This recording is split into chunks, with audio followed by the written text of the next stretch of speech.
नमस्कार दोस्तों, स्वागत है आपका वनडे एग्जाम सेंटर में। दोस्तों, आज के वीडियो में हम लोग बीए 5th सेमेस्टर हिंदी का जो पहला पेपर है जिसका नाम है साहित्य शास्त्र और हिंदी आलोचना, उससे संबंधित एक क्वेश्चन पेपर पर चर्चा करेंगे। सत्र 2025-26 का ये क्वेश्चन पेपर है। इसमें हम लोग देखेंगे कि कौन कौन से प्रश्न आपसे पूछे गए हैं और उसके उत्तर में आपको क्या लिखना होगा। आपका जो पेपर है कुल 3 भाग में विभाजित है, खंड अ, खंड ब और खंड स। एक एक करके तीनों का अध्ययन हम लोग यहाँ पर करेंगे।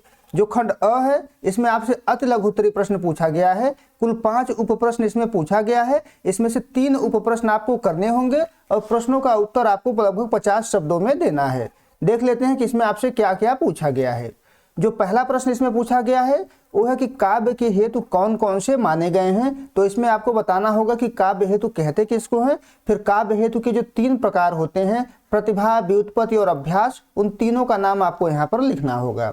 दूसरा प्रश्न है ध्वनि संप्रदाय के प्रवर्तक का नाम लिखिए। तो ध्वनि संप्रदाय की स्थापना किसके द्वारा की गई है, उनका नाम आपको यहाँ पर लिखना होगा। तो आप बताएंगे कि ध्वनि संप्रदाय की स्थापना आनंदवर्धन के द्वारा 9वीं शताब्दी में की गई थी और इनके द्वारा ध्वन्यालोक नामक ग्रंथ की रचना भी की गई थी जिसमें उन्होंने ध्वनि सिद्धांत दिया हुआ था। इतना आप इसमें लिखेंगे।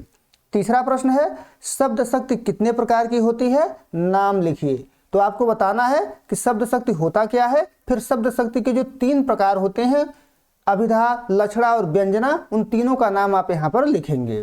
चौथे प्रश्न में है कालरिज का पूरा नाम लिखिए। तो कालरिज का पूरा नाम होता है सैमुअल टेलर कालरिज। तो उनका नाम आपको यहाँ पर लिखना होगा।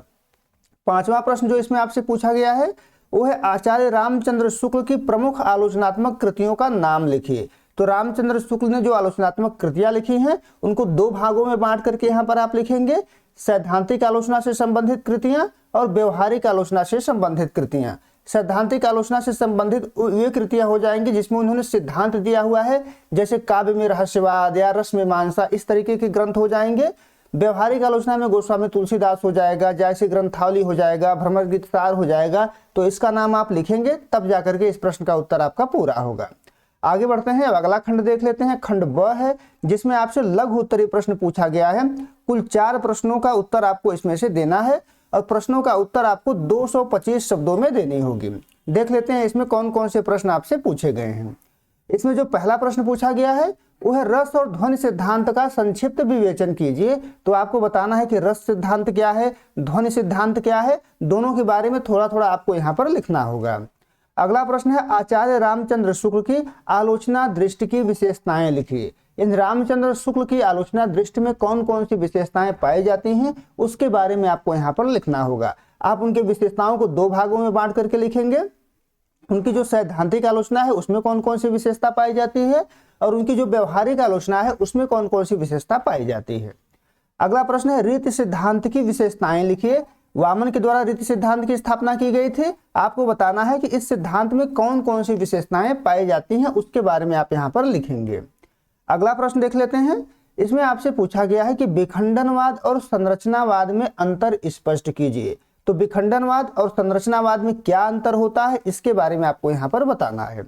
अगला प्रश्न है काव्य की रचना प्रक्रिया में कल्पना और फैंटेसी की भूमिका का संक्षिप्त विवेचन कीजिए। यानी कविता जब हम लिखते हैं तो उसमें कल्पना की क्या भूमिका होती है, फैंटेसी की क्या भूमिका होती है, इसके बारे में संक्षेप में आपको यहाँ पर लिखना होगा।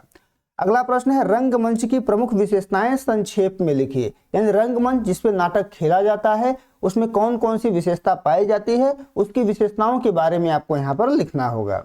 अगला प्रश्न है नामवर सिंह की आलोचना दृष्टि पर टिप्पणी लिखिए। यानी नामवर सिंह की आलोचना दृष्टि में कौन कौन सी विशेषताएं पाई जाती हैं उसी के बारे में आपको यहाँ बताना होगा।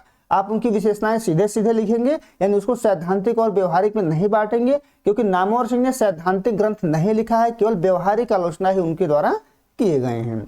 आगे बढ़ते हैं, अगला खंड देख लेते हैं। खंड स है जिसमें आपसे दीर्घ उत्तरीय प्रश्न पूछे गए हैं।